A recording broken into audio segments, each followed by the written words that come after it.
I'd like to talk now about a learning style inventory. Now, by that I mean different styles that an individual could have. The truth is that there's probably as many different learning styles in the world as there are human beings. That means that there are several billion of them. That's not very useful, but what it says is that everybody has their own personal style. So various researchers and academicians have been trying to figure out simpler ways to determine how people learn, and have come up with various different styles or inventories of styles. The one I would like to present to you now is one that was created by researcher Colin Rose. And what's interesting about his inventory is that he's looking principally at touch and sight and sound, those three areas that are involved with what we retain, or after what we receive comes in, how much do we actually retain. And his research looked at a different way of measuring and examining what parts of the brain are involved and how you actually store that information in memory, and what parts of the brain you use and what senses and so on. Now, his inventory creates or breaks out into four major categories. So that means you can take all the people in the world and you can look at it from four different points of view. That is, a learning style or a preference for how you like to retain information when it comes in from your five senses. And he's looking at three senses of the five, and it's not to say that there's no relevance between learning and the two senses of smell and taste. The research is inconclusive at this point in time, and it's also, there's a kind of a flip between smell and taste. For example, as most of you who've ever had a cold will recognize, that you can't taste anything when you have a cold. That's interesting because what you taste is actually coming in through your nose. In other words, if something smells good, you say, it tastes good, and vice versa. So because of that confusion, he focused on three of the senses, and they are the three strongest by which we retain information. So his learning style inventory broke out into four types. The first is visual, the second is auditory, the third is a combination of both, and he calls it verbal visual, and the fourth one is called physical. Now, these are Colin Rose's names, and they're just names to define a style preference.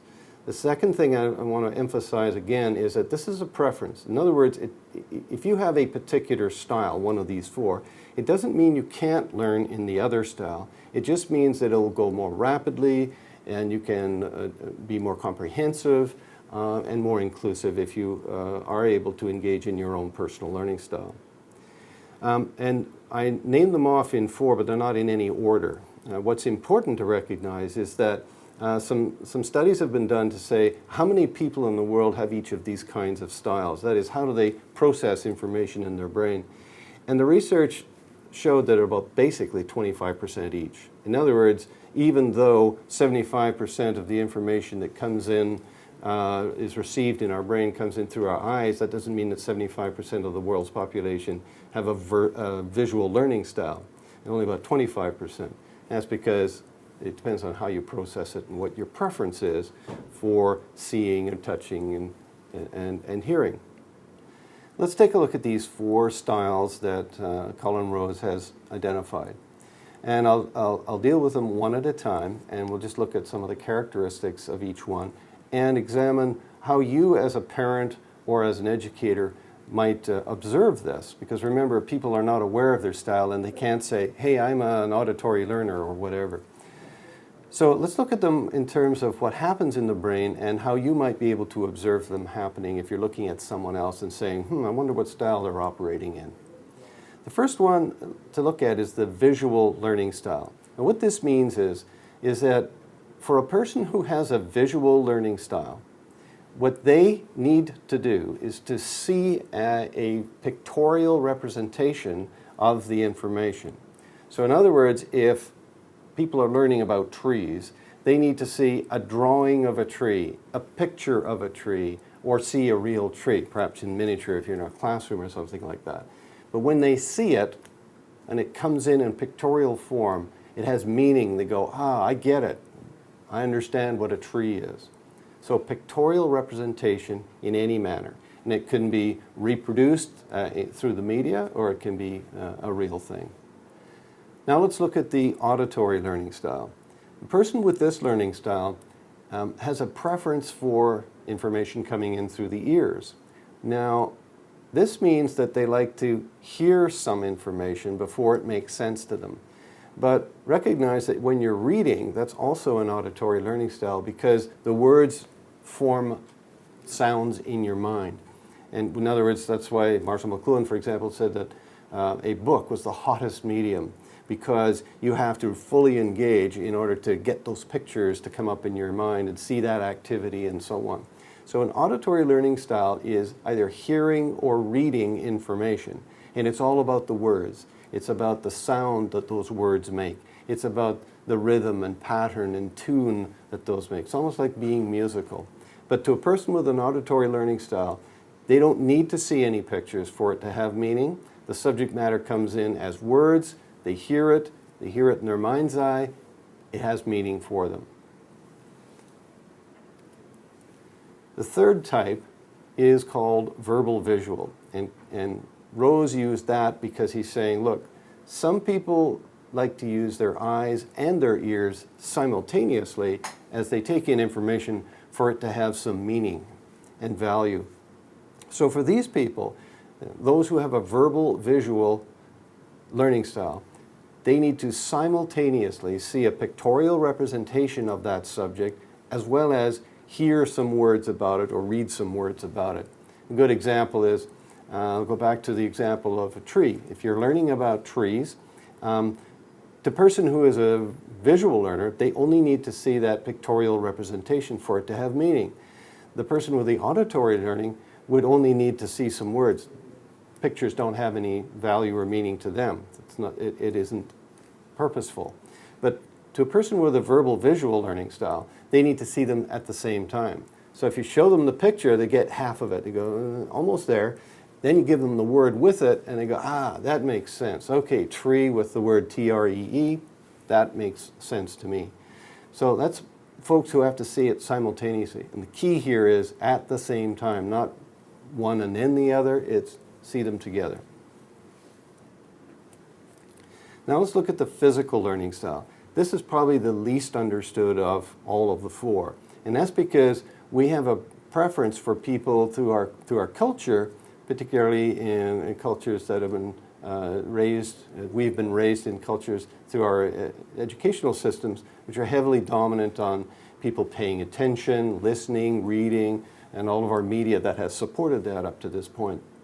But a physical learning style means that the person has to engage some kind of motion, ideally body motion, in order for the information to have meaning.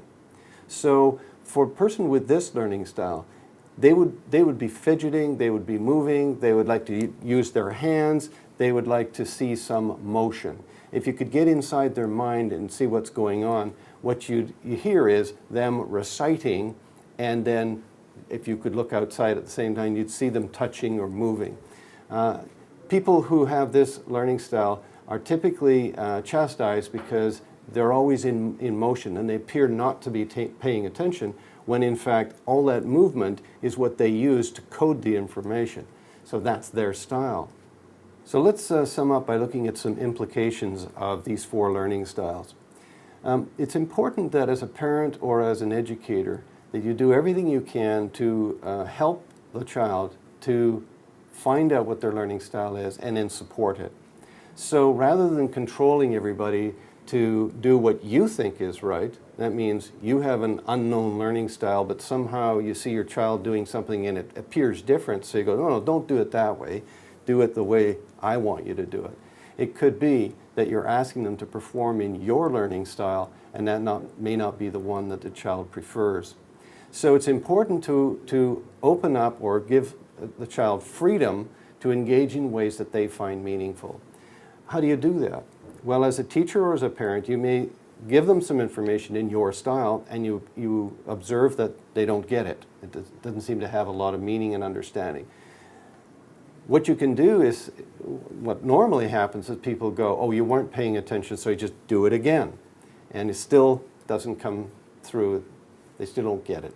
So instead, observe that they're not getting it, and then ask, what would you like me to do? And if the child says, well, I don't understand, I can't see it, you say, well, would you like me to draw you a picture?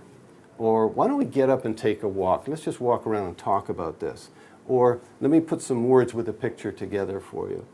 These are ways of supporting by finding out what the person, who really doesn't know what their style is, but they're asking for it to come through. Now, it may help you also to be able to gain a way of observing people to determine what style they might be exhibiting. And I say might because you never really know until you get enough chance to be with that person long enough to see a pattern develop or be displayed. But here's an exercise you can do at home or at a social gathering where you can try to determine what that person's learning style is. If you engage a couple of people in a conversation and then act as a third party, where you're really not engaging with them, in fact what you're trying to do is observe them, look at their eyes. So you might start up that conversation with two people and then look at their eyes. It could be an indicator. If they're looking up, they tend to look up as they're talking, like I'm doing now. It could be that they're looking up to the open part of their brain and they're sort of blue skying. That's what people do with a visual learning style. At least they could be doing. It could also be they're trying to get away and they're nervous and excited. But, so if you see someone doing that over enough periods of time that you may be able to put a pattern together and see that that's the case. They're looking up, they have a visual learning style, or you might say to yourself, perhaps they have a visual learning style, and then test that out and say to the person, can I draw you a picture, or can I show you an image of that? By the same token, if you're observing these two people having a conversation and you notice that their eyes are going from left to right, I don't mean flicking, but you notice over a period of time that they tend to do this. You know, they look away, but they look to the side, not above and not down. It could be that they're looking at their ears. It could be that they have they're indicating that they have an auditory learning style. And again, you could check that out by saying some more words, by saying, oh, do you mean so-and-so? And use some more words that could confirm or not that that's their learning style. Third way you can observe is if the person is looking down while they're engaged in this conversation. They tend to look down a lot. It could be that they are looking at their heart. It could be that that's an indicator that they have a physical learning style. They're looking at their body. They're looking at their feelings. People with a physical learning style tend to feel, they want to feel lots of emotion about it. They want to sense it, and that all comes through the body. So again, you could respond to that by saying, you want to move around a bit, or here, have a cup of tea, or give them an object and notice that they're playing with it. Other things you can do is just by watching, if you're a teacher, for example, or a parent, and you're watching a child as they're engaging in some learning activity. The visual learning style, the people with a visual learning style are probably drawing some pictures, or even just scribbling. You see lots of lines, maybe with some color, little stick people. They don't have to be drawn properly, and very few words, if any. That could be an indicator that they have a visual learning style. On the other hand, someone who has an auditory learning style, chances are they're reading, they may have a highlighter and they're highlighting, they may have a pen or a pencil and they're writing even more words. So as they see some words or they hear some words, they're writing, writing, writing. This is the typical person who takes lots of notes. And people with a verbal visual learning style, they tend to have words and pictures. And so if you gave them some text to read, they might draw some little caricatures and have lines connecting to certain words on the page.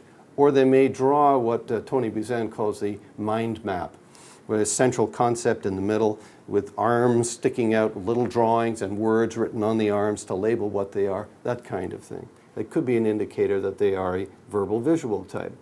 And the physical learner is probably the easiest to observe because they're in motion. They're fidgeting, they're moving around.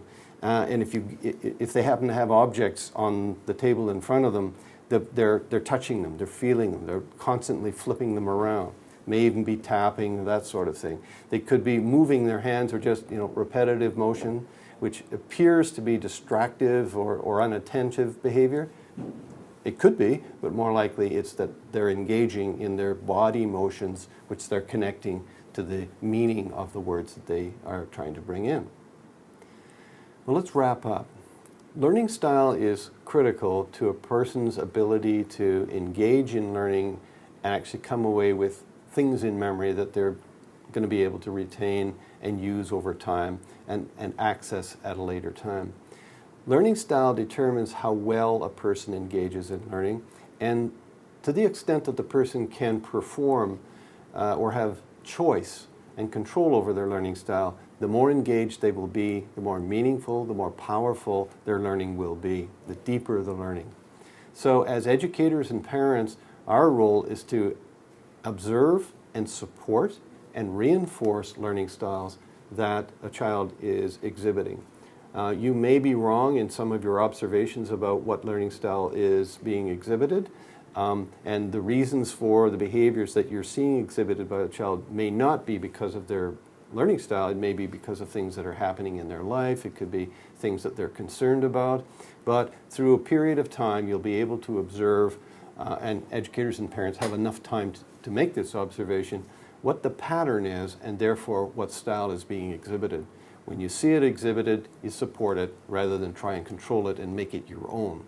The critical thing here is that our observation is based on our learning style, and that doesn't mean that what is being exhibited by the other person is disrespectful or unattentiveness or anything like that. It just means it's a difference. Because remember, everything is about perception. So what you perceive is what you believe and think is happening, but that may not be the reality of what's actually going on. So check out your observations and look for a pattern and reinforce it. It's important that everyone has the freedom to be able to behave in their learning style, and then learning can really take off.